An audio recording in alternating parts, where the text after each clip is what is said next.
Hey, welcome everyone to Wednesday, September 9th, 2020, Innovation Night. Tonight we have an amazing guest that I'm really excited to be here, Joel Shapiro. We're going to get started with a video, actually, and I'm going to hand it over to our trustee, Emily, and we'll try to play the video for everyone. That's going to set up the rest of our hour. So, Emily, take it away.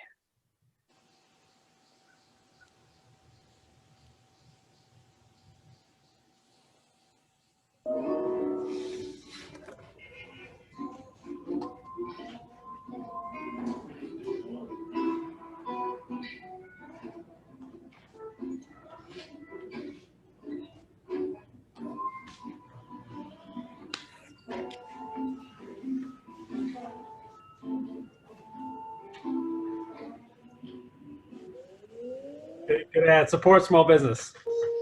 And welcome back to Most Buffalo, everybody. Thanks for being with us. I'm Joel Shapiro, and we are beginning this half hour with something that is a big concern for a lot of parents this school year. They don't want their children falling behind due to the digital divide or anxiety over virtual learning. Most Buffalo Chief Ed Tech correspondent Nate Benson brings us a look at a new Buffalo-based startup that is aiming to connect students with tutors so they can learn in small pods this fall. While we all try to figure out virtual learning this school year, your mind might look a little bit like the Benson House mind right now.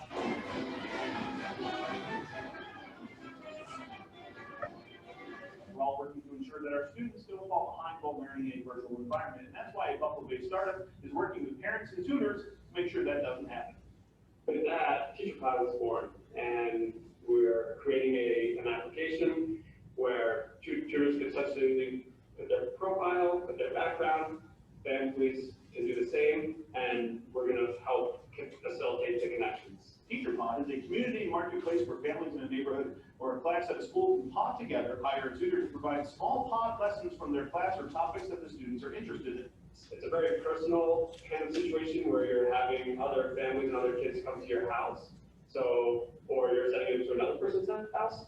So it's ideal if you come already with one or two other families that you know you want to be with. Joel Shapiro has spent much of his professional career in staffing, so when the pandemic hit, his school went virtual, and he was trying to find tutors for his own kids, and that search developed the newest startup idea. Our family, we've got 4 kids. We're not teachers, and it was hard on everybody. It was hard on our kids, it was hard on us, it was hard on the teachers. Teachpod.com should be fully realized by the end of September, but parents can register their children now, and potential tutors can also register. So our kids are young. They're first grade and third grade, and they need more of an educator, right? Some other families I'm speaking with want more of a facilitator. So it is almost, the education background isn't as important. It's more of a project manager, kind of keeping them on task. So I think it all depends on the family's needs. I spoke to a tutor named Emily. She'll be getting her master's degree in education from Buff State at the end of the fall. She's going to be using the teachpod platform to expand her tutoring services that she offered during the initial outbreak of the pandemic. The cool thing is, parents are really in control. And I like that aspect of it. I love being able to communicate with them and hear what they really want from their child's education. And if they want me to just work on schoolwork, help children with assignments, I can do that. But if they want me to create supplement lessons to give their kids even further ahead, I can do that as well. She's one of the many recent or soon-to-be grads who didn't think virtual learning would be here so quickly, but already sees the potential of making it a full-time reality. As for Joel, he's working to ensure that teachpod is partnering the right parents with the right tutors so that everyone's moving forward together. In Kenmore, Nate Benson, Channel 2 News.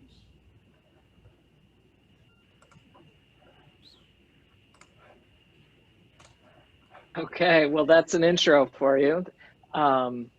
Joel, thank you for being here. Joel, I met Joel through Entrepreneurs Organization, a group that we both belong to that has helped us with our businesses and much more than that. But I just want to kind of, after that video and that intro, I want to just jump into it, Joel. Welcome, and can you tell us a little bit about how you got started and tell us your story. Yeah. Well, thanks, Tom. Hello, everybody. How I got started. I graduated from UB. I'm originally from Long Island, so downstate. Graduated from UB, and after I graduated, I moved home and trying to figure out what to do with my life and all that, right? And somehow I landed at a staffing company. It was a small company. It was 3 people, and I just didn't know anything. It was a technology staffing company. I didn't really know anything about technology, but I was hungry, eager, and worked really hard and helped grow that company from 3 people to over 70 people, and with that, additional responsibilities, opening up new branches, New York City and Long Island. And then all that time, I kind of had that entrepreneurial mindset. I always wanted to have my own business ever since I was a little kid. And as I'm helping to grow this company, I'm thinking to myself, I can do this. And just timing was never right. I was making good money. I was moving along each year, doing well. And 2008, 2009, financial crisis hit. And that's when I decided to start my staffing business in the worst crisis of my professional career up until now. So I started a company in that time as well. And at that time I was married to my wife here, who's from Buffalo. And when the financial crisis hit and she lost her job, and I had just started my staffing company, 2 or 3 months before, working out of the house. That's when we decided, once she lost her job, that's when we decided to move back up here to Buffalo. So I've been up here since 2009 now. And yeah. So Joel, there's a lot of stories of people starting their companies in like really tough times. What did those really tough times, did that sort of put you in a position where you needed to find like another situation, or did you start it before then? Can you describe like what was the inertia to start that business? Great question. I started it in the middle of it. I would say no one knew really when it was going to end, but it felt like the world was falling apart at that time. My next door neighbor at the time worked for Lehman Brothers, and he came home one day and they were, he thought he was going to retire there, and they were gone, that day. So who would have thought that? But so I started it in the middle of the financial crisis. And for me at the time, I had no kids, no mortgage. We were renting. I had been making good money, and the risk wasn't as large, I would say, at the time. I was able to be more of a risk taker without the responsibilities I have now. So yeah, it's a great question. So I didn't have to, and that's why at the time my parents were saying I was crazy, because all their friends were losing their jobs. Everyone knew somebody that was losing their jobs, especially in Manhattan and Wall Street and things like that. So they thought I was a little bit crazy, but for me, that timing was perfect. I felt like it had to been, now or never for me at the time. I felt I could have waited it out at my job and, collected a salary and just waited it out until things finally recovered. But I decided to make the move because I had been wanting to do it. Did you focus on a specific type of staffing? So generally, we've been in the tech space. When I was with my previous company, it was broad. As I started my own company, we got it more niche and focused into more of a project management space. And can you quickly just describe, for those that might not know, like what is the business? Sorry, Tom, I lost you. I heard, what is the business? You're still frozen here.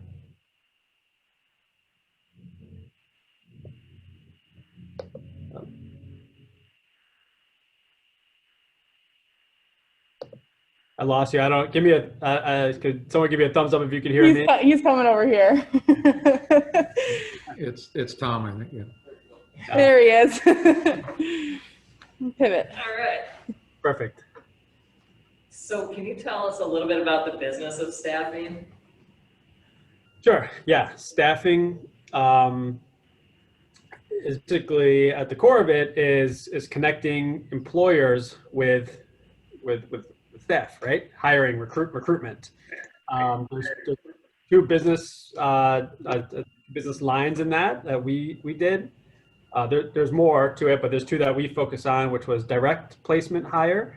So companies will come to us and say, we need a senior project manager with this kind of background. And we would earn our fee when we placed our recruiters, identified the right candidate.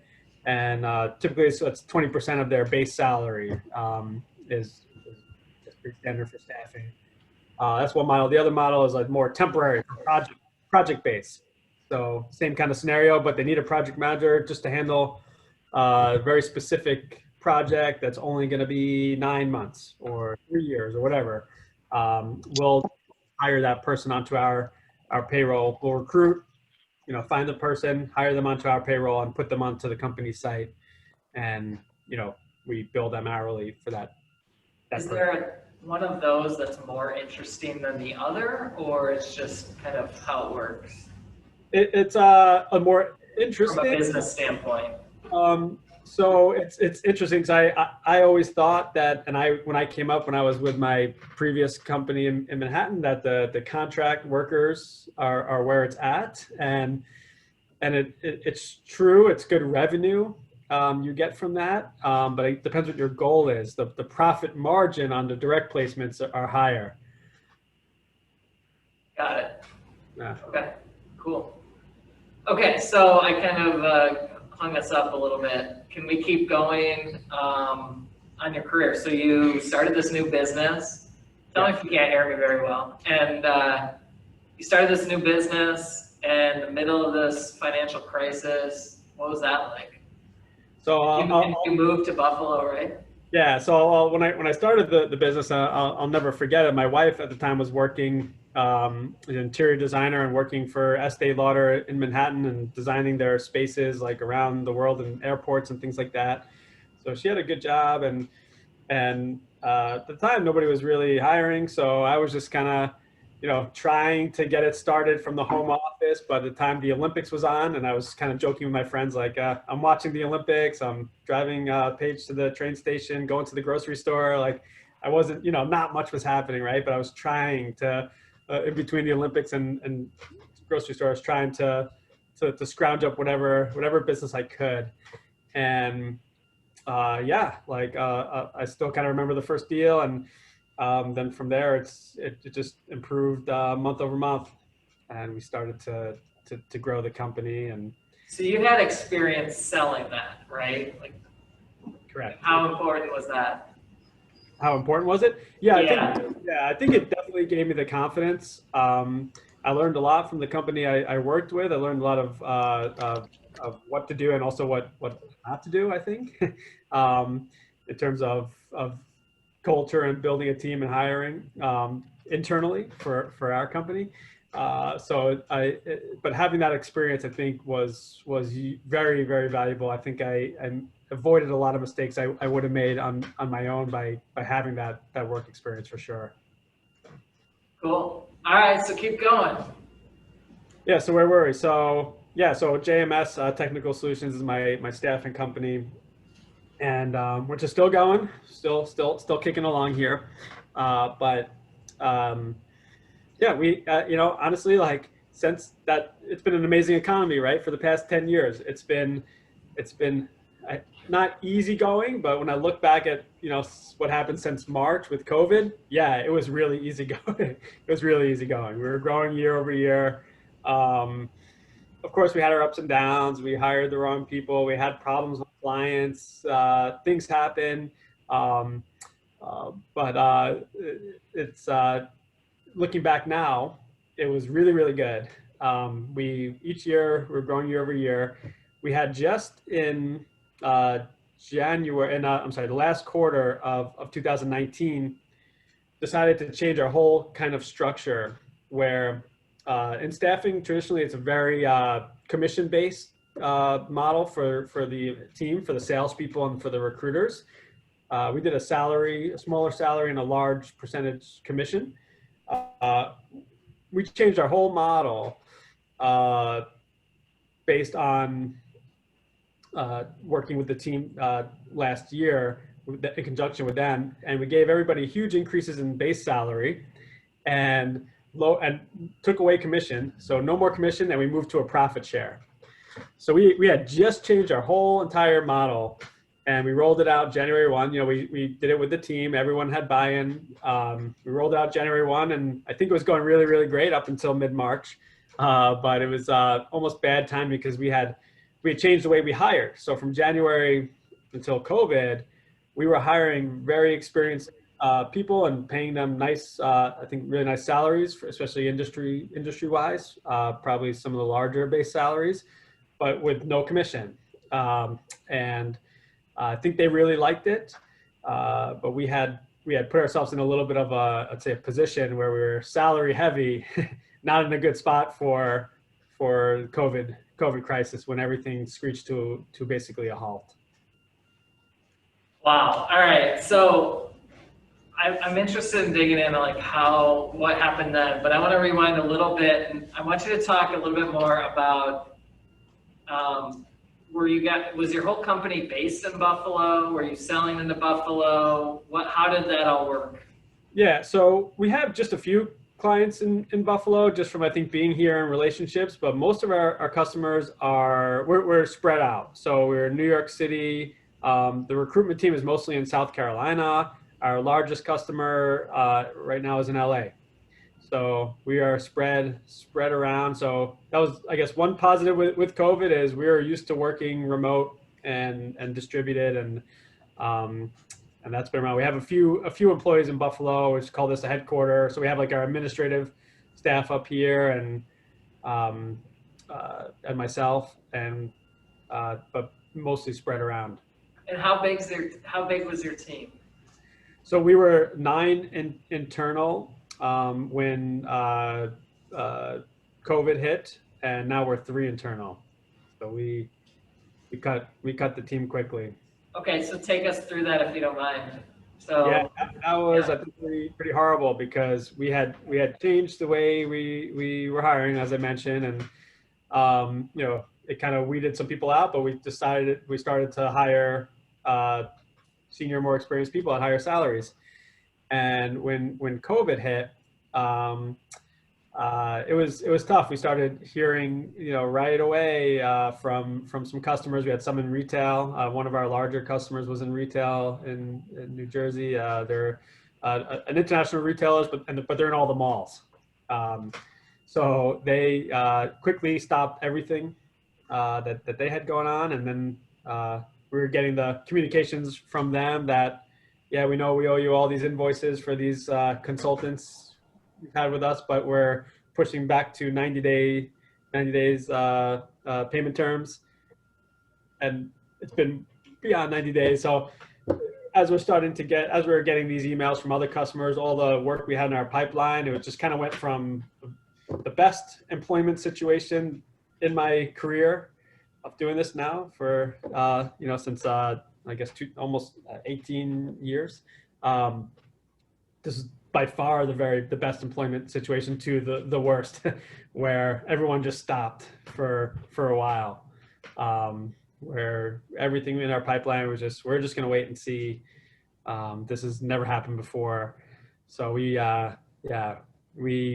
quickly made the decision. My key employee in South Carolina and myself and our admin who's left, we spoke about it, and we spoke with the team, and they understood, and we just had to that was hard. You know, we had to let go, I think, of some good people at the worst possible time. So a lot of lessons there for me as well.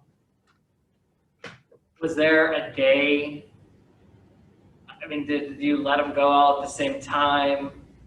How did that, I mean, if you want to talk about it. Yeah, it's okay. I'll talk about it. It was the first one we let go. We started by like the last hire. You know, we started by an order. So if you were the last hire, you're the first to go. We kind of went like that because there was nobody that on the team that was performance based. I would say for the one time in 10 years, we had like the best team we ever had. And so there was nobody I would say that was performance based that we wanted to let go.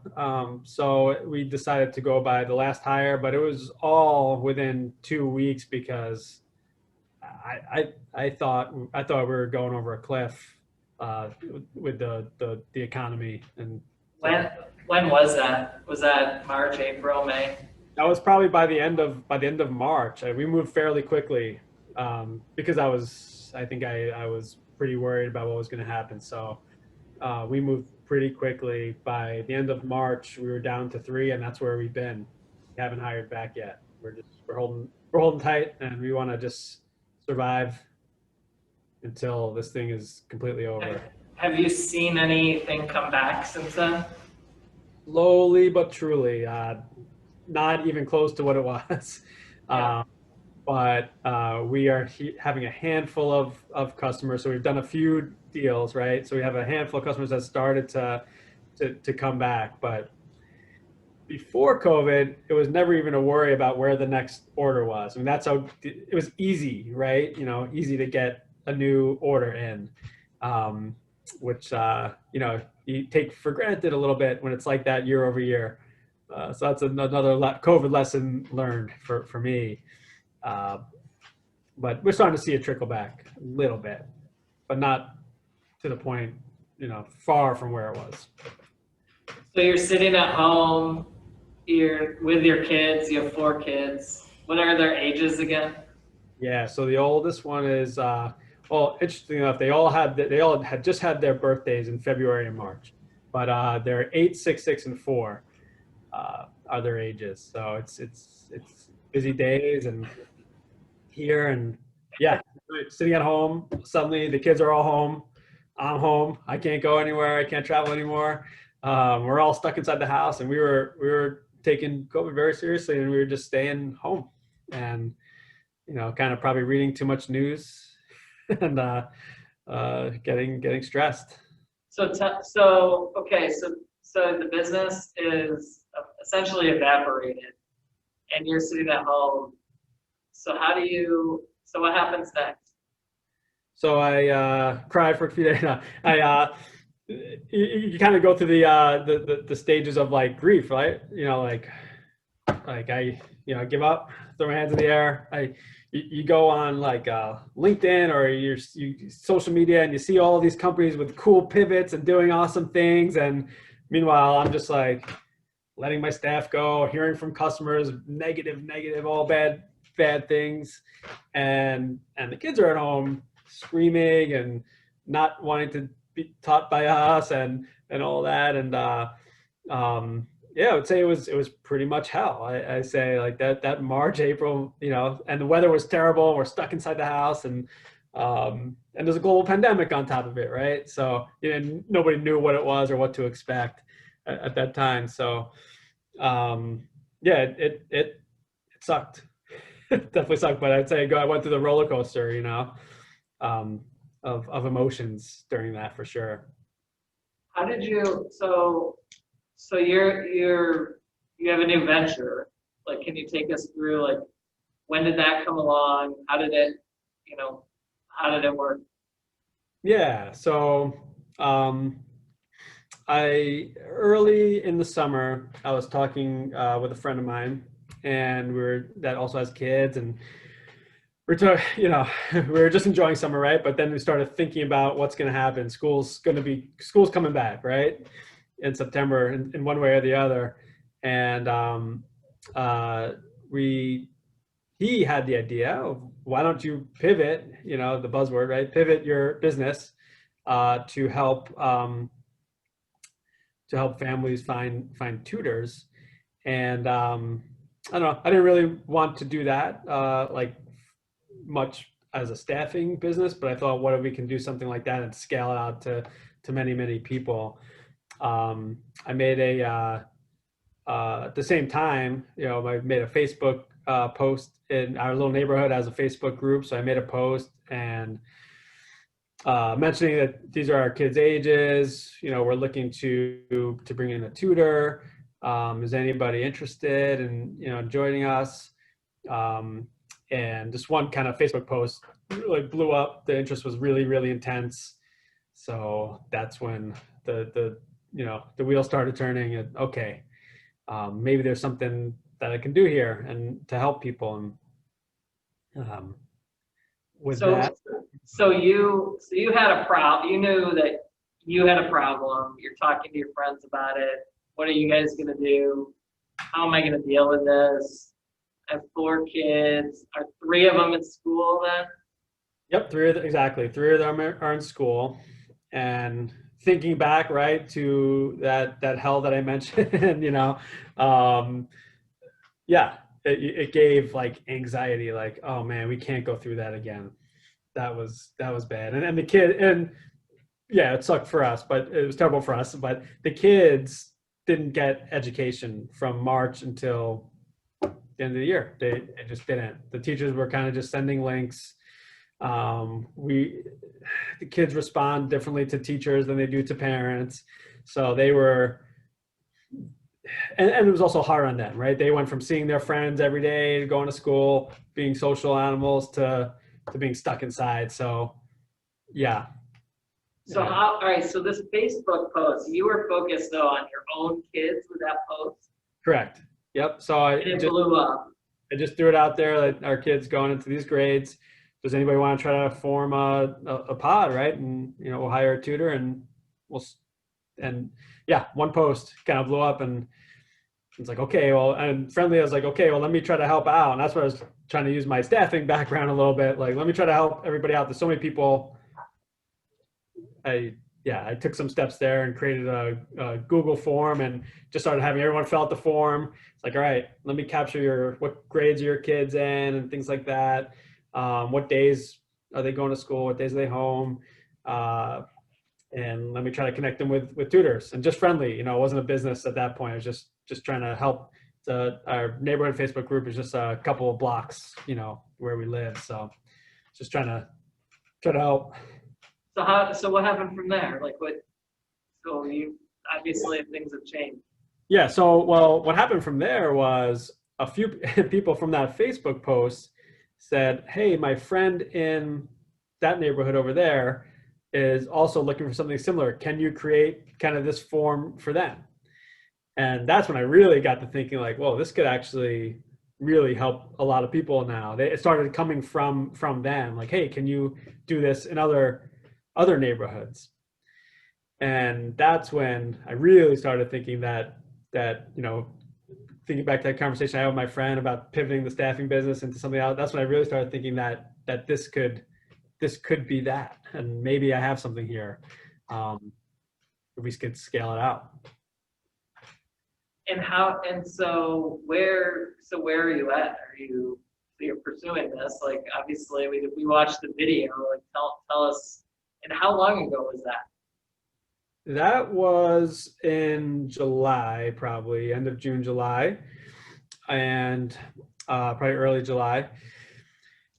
So I started to try to move quickly, right? But first I also wanted to validate the idea some more. So I've been doing this manually, just kind of like I said, I didn't want to do it to my friend, but I've been doing this manually and trying to help people manually just to see how it would work, documenting everything.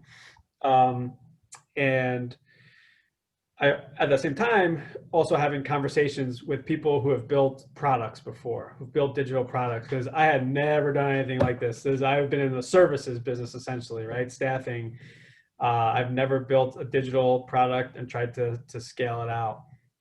So I quickly just started talking to anybody that I could and lean on the network a little bit, and the years of going to all networking events in the tech space and figuring out who I could talk to for advice.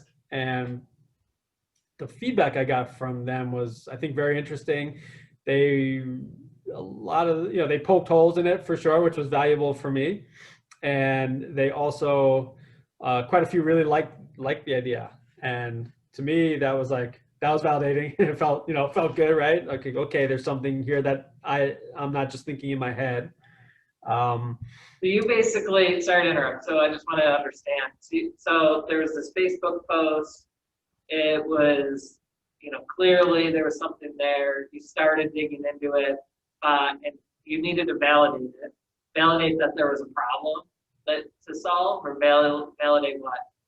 So I knew there was a problem to solve kind of from that Facebook post, but more validating if it could be a digital product, could that work? And also, would people use it, like when it becomes real, so trying to validate that. So even I learned a lot of lessons, even forming our own pod.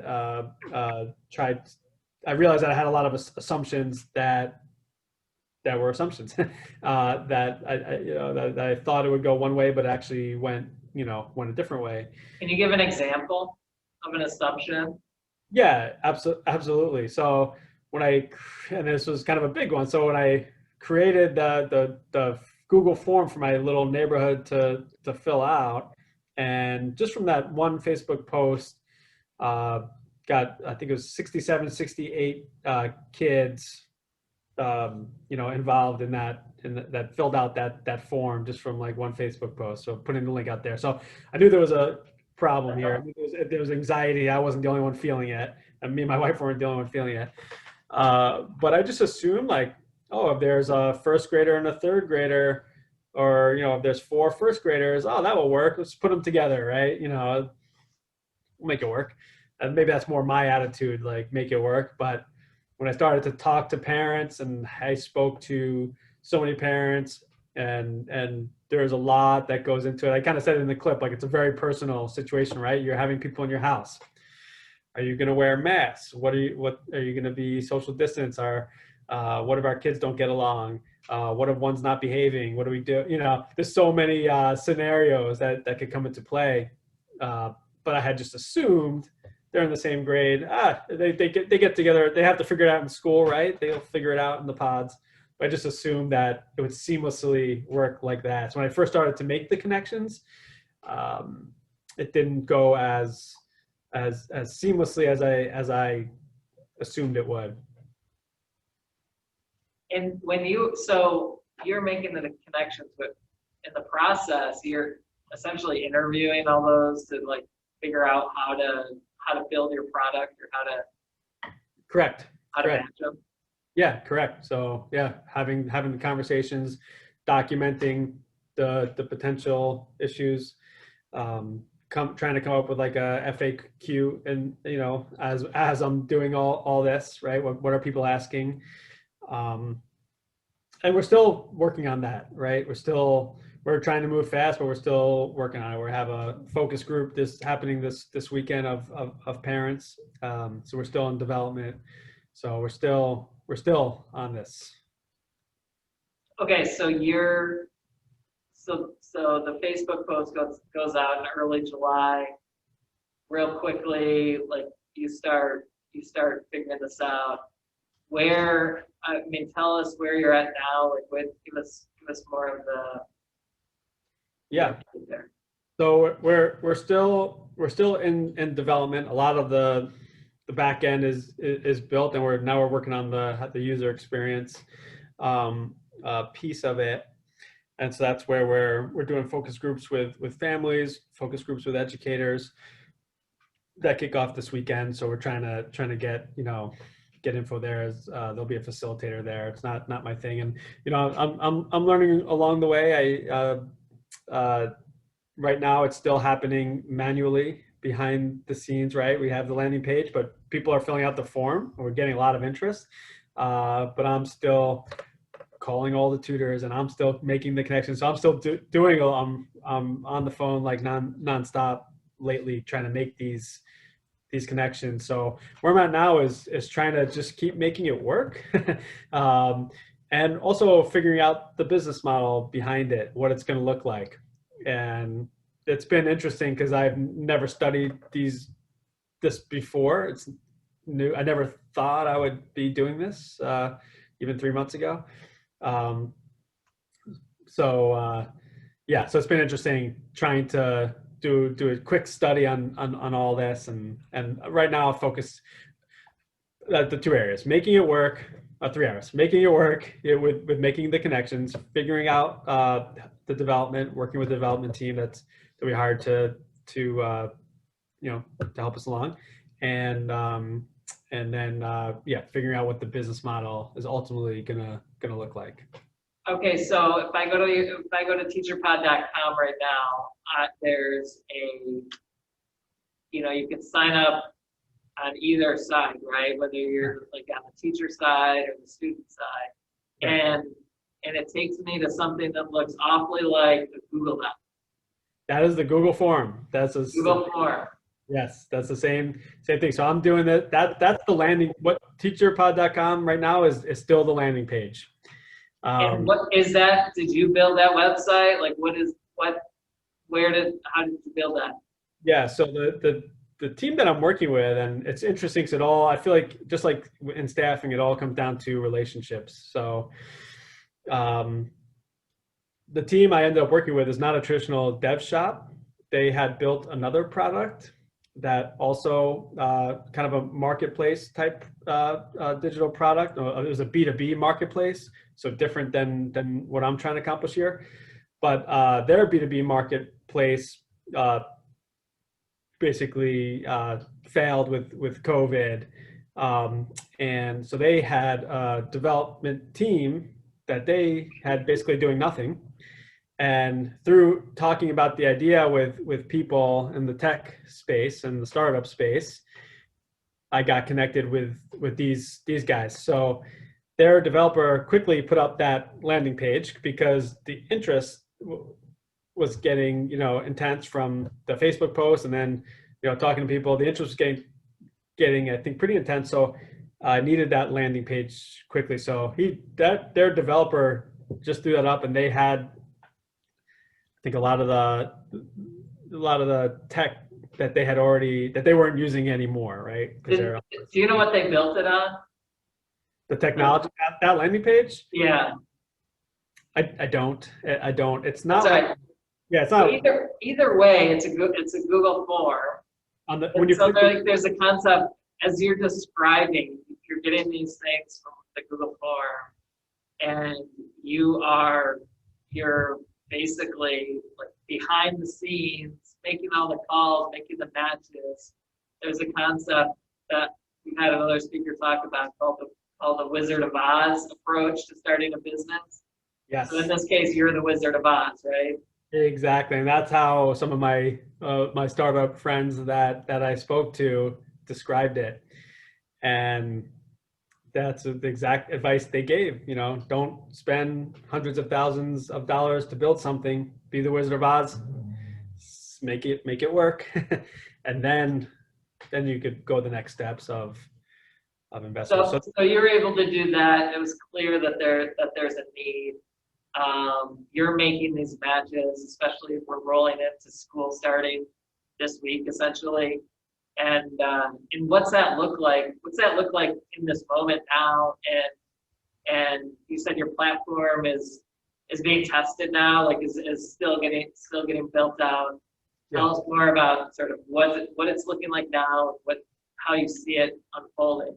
Yeah, it looks totally different than the landing page that you see. So it's a total different look and feel, a total different product. That's like the business card, right? That landing page. But the way, and we're still making key decisions right now, right? So it could be different than I'm describing. It could end up differently than I'm describing it. But my vision a little bit is of almost think like Airbnb, where you're the family, right? The tutor has their property, their space. They're the tutor, that has their educator, has their backgrounds. Some cool features I think will be almost Airbnb super host. They're going to accrue hours on their profile, so you'll see, I think on the landing page said Mary Sue or Sue, whatever, has 1,000 hours on teachpod. So the idea there is is it helps the teacher potentially command a higher rate, giving them the showing that they're using the site a lot and they're trustworthy. People will keep hiring them, right? It's almost not quite reviews for Airbnb, but I know when I get an Airbnb, I do read the reviews. And if there's one bad one, I really think twice. But if I see they're a super host, if I see that, I almost don't think that, I don't think too hard about it. So kind of going for that super host model for the educators. The educator is going to be able to run their business on the platform. So they'll have their scheduling. There'll be a scheduling tool in there for them, almost like Airbnb, where you could see the availability, and you could book your class or book, interview the teacher for those potential dates. Invoicing, that seems to be having a lot of conversations with educators who have filled out the form. One thing that they are saying that when they go to tutor, now it's kind of awkward, right? They get the cash or whatever, or get the check, but sometimes the family just leaves and doesn't pay, forgets, and they have to have that awkward kind of conversation. They're educators, they're not business people, accounts payable. So that seems to be an issue with a lot of the educators I speak with. So invoicing is going to be a key function on the platform. And it's in there, which we're thinking now is where the business model will be, almost like Airbnb. Think service charge, small service charge on each invoice sent, so on each payment. So if the tutor bills weekly for their hours, there'll be a small service charge there for teachpod, and once they bill, those hours will get onto their profile. So I used to run a design and development company, and I'm sitting here thinking, okay, where are you at in the development of this? This sounds very fast. And then another question is, what's your relationship with that development company that's working on it? Yeah. So the good thing is they had, and I'm not a developer, right? So, but they had a lot of the marketplace functionality already built for what they were using, and I guess they're repurposing some of this. So, almost like luckily, right? That's who I found. They're not a dev shop, right? But they're pivoting, right? They're trying to just make some money, right? To get through.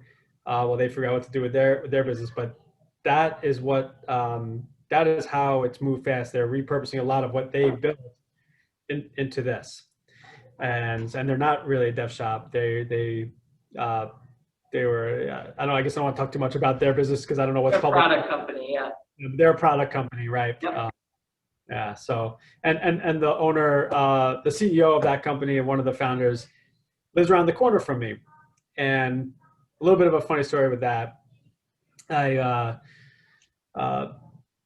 guess about maybe 2 years ago, there's a couple of guys that run in the morning in our neighborhood. One's like a tech startup guy, kind of a known one here in Buffalo, and then another tech guy, and so a few people, and we would wake up early and text each other like, hey, who wants to go run? Meet me at 6:30 on the corner or whatever, and we'll go for a run. And there was always one guy on the text that I never met, and just the timing never worked out. Either he didn't show up or I didn't show up. There's one guy in the text, and it turns out he's the guy that I had been texting with him for 2 years and never met him. Lives around the corner, and it happens to be his company. So he's the one that we end up working with here. Awesome. And so it's a partnership of some sort, or you hired them, or Yeah, I hired them, and that's been interesting too, because I've just done the idea and talking to people. There's been interest of people saying they want to partner and things like that, and I'm just kind of trying to spend my time making it work. I haven't been able to think about that, but I think they gave a very good deal and price to build an MVP, because they already have a lot of it, kind of built out. And just like you said, Wizard of Oz is going to try to just keep making it work. And and keep going forward with the idea, and then look to investors if there's something, you know, if it gets even more traction. Awesome. Yeah. Awesome. So I wanna open it up to questions. Anybody on Zoom or certainly the rest of the class. If you have any questions, and then we'll kind of go from there. Pat, So I'm just come here. You would just come up here, it might be we can hear easier. you. Sorry. yeah. Do you want to come stand right here? Yep. Yep, that works. So you mentioned some of the tools that you use for making this come to you use the Google Forms and you outsource to a tech company to help build the site. Was there anything else that you used? So I'm sorry, can you just repeat that one more time? I just heard the end from when I moved the screen. Can you just, yeah. Sorry, were there any other tools that you used other than like Google Form and outsourcing to that other company to get the company back on speed? Yeah, basically sticking with Google. So Google Forms, Google Sheets, documenting everything, just doing this as cheaply as possible. Really, you know, trying to bootstrap it. And then as much free social media marketing as I can get. So going to Nextdoor, making posts, going to Facebook, making posts, Twitter, and just trying to go organically as much as I can. So social media, social tools, Google Apps, really, and then the developers, you know, over my head, but they're working with what they're working with. Thank you. Yeah. Real quick, Jack is on the Zoom call and he's one of our students but couldn't be here with us in class today. But his question is, have you ever thought about creating a place where students could be the tutors? Absolutely. As a matter of fact, the tutor that we have for our family is she's getting her master's in education, but she's still a student. And yeah, there's room for that. I think families are wanting different levels of experience. Yeah, that's a great idea. There's absolutely room for students, and yeah. Chris. Yeah, so my question kind of pertains to your, I guess, the setup of so it pertains more to what the families are looking for. Have you thought more about if families might be looking for tutors that would be focusing on, you know, like part-time like education versus like maybe tutors that would take on their families for, you know, the entirety of the school year? And then if you have you developed a pricing strategy for that? Like something where a family might pay for a few rounds of tutors, you know, a week or two versus the entire year. Yep. I think if I heard the question correctly, it was, have I thought about more of a part-time tutor versus long-term tutor? And then the second part was, the pricing strategy based off like on that information. You know, if there's you know, a price for, you know, a few weeks versus, you know, the entire year. Yes, yeah.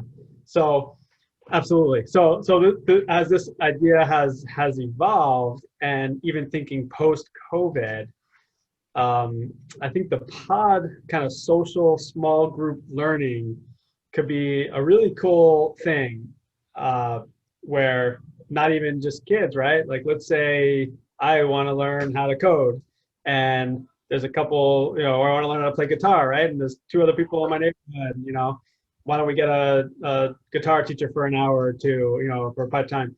Our family here, our tutor, we have her for only 9 hours a week, you know, 3 hours a day for 3 days. I think especially with, this is my experience with younger kids, they're not spending the whole school day learning, you know. So the 3 hours a day has been just enough. And I think they're getting a lot of that. So yeah, absolutely. Actually, just off of that information, you said that you have her for 3 days a week. Are your students, or are your kids, sorry, are they going to be in actual classes for the other days of the week, or is that it? Are they often doing it all? Yep. So our school district, and each school district's a little bit different what they're doing, but our kids' school district is, we chose the hybrid. It was a hybrid or all virtual. You might see them in a second. But they're in school 2 days a week with a teacher, and then they're hybrid, remote the other 3 days of the week. So those 3 days is when we decided, we were gonna, we teamed up with other family, and we got interviewed some tutors and got one, and yeah. Yeah, one more part on that, just to break off of the hybrid portion. You stated that they're home 3 days a week. You chose to do that. Did you have the option then to provide a tutor for them versus actually having them learn remotely, with a teacher from maybe their school, or was it completely up to you to figure that out? Yeah. So one of the options was, if I heard it correctly, one of the options was complete virtual. So a lot of families did choose that. So 5 days virtual, and unfortunately, I think it's going to be a tumultuous year. The already just the first couple of days of doing it, the technology. So, hi, Ellen. Hi. Hasn't been great. For example, the reason why we didn't choose that last year, one of the more frustrating parts, and you could give them some leeway for last year, but the way the virtual learning went was they are sending a whole bunch of links to apps. Everything had a different password. You couldn't get in. It took a half hour to get in, and then it'd be a 30-second video of something, right? And by that time you want to slam the laptop on the floor. It was brutal. They're not ready for this type of education. The traditional public schools, at least in my opinion, is not ready for this yet. Maybe will accelerate it, but when we were deciding which model we wanted for our kids, we had that in mind, that's what the virtual is going to look like, and we didn't want that. So we chose a hybrid. So who knows how long they'll be able to go to school? Maybe it'll just be a month or two. Hopefully they can go the whole year. I think it's going to be a tumultuous year. As unfortunately, in my opinion, I think schools will probably end up shutting down as fall and winter comes, but we'll see how it goes. At the very least, I'm thrilled with the way this first week is going with our kids' education so far. Thank you. Who else has a question? Come on up. I'll ask one. I'll step in front, I guess. Oh, I can't see that. Hi, I'm the GA for the Innovation Center. My question is, so I'm a grad student and I'm entering the workforce. What advice do you have for me and even seniors who are going to grad school entering the workforce during this pandemic? Yeah, good one. That's good luck. No, I'm just kidding. Yeah, it's hard. It's definitely a hard time. I empathize with you what's going on, because my normal advice is get out there, network, meet people. It's so true how your network will help your career so much. And even when you are working, that's, I think, the mistake a lot of people make, right? They're not continuing to build those professional relationships outside of the workplace. I think that's important. But I know, LinkedIn, right? A lot of recruiters live on LinkedIn. Make sure you're using LinkedIn. Even experienced people, they only go to LinkedIn when they're going to be searching for a job, right? But you shouldn't. You should be using it. That's a great tool, especially when you can't get in person as much. And just be, I think one of the best, I think what an intern we had last year, our experience with him is just be open to experiences. He didn't care what we threw at him. He was like, I'll try it. Just be open to experiences, because you never know where that might take you. Hopefully that's helpful a little bit. Awesome. No, thank you. Yeah, and I'm happy to talk offline with anybody that wants career questions. Happy to help. Joel, I know you mentioned to me stuff about interns and learning, Yes. that type of opportunity. Can you talk about that? So with that, teachpod is looking for an intern right now. So if anybody's looking at the moment, I say we, but it's like me and the developers. And I feel like it is a community. So I talk to all the educators, every single person that's come through. I've had a phone call with them. So trying to build it like a community. But if this thing takes off, like I think it's going to, gonna need help and already need help. I'm already kind of underwater with the amount of tasks that I need to do to make this work. So we're looking for an intern to, just like I kind of said, help with everything. So if anybody's interested, please, reach me on LinkedIn. Sounds good. We'll put that information out. Any other questions? Something came through in the chat here. Oh, Jack. Yeah, Jack asked again, will you guys ramp up if schools go fully online again or shut down?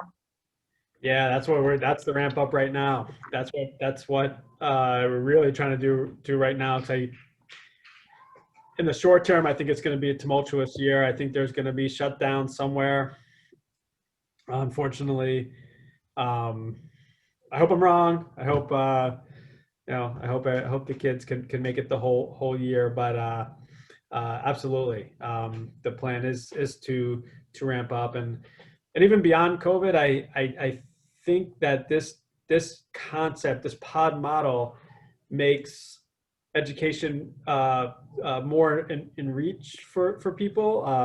Even if a tutor, so many people hire tutors, but tutors charge $100 an hour, right? But if you could split it with 4 or 5 families at $20-25 an hour, and your kids are still getting pretty individualized attention, I think it makes it more in reach for a lot of families. So even after COVID, I hope this concept of small group learning takes hold. Yeah, that's amazing. Joel, I know that my kids are the same age as your kids. I'm experiencing a lot of the same pain that you are. And it's just amazing what you've done to in such a short order to solve a real pain that you have in that education.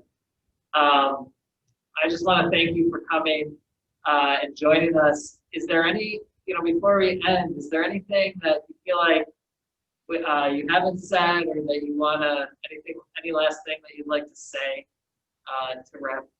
before we wrap up?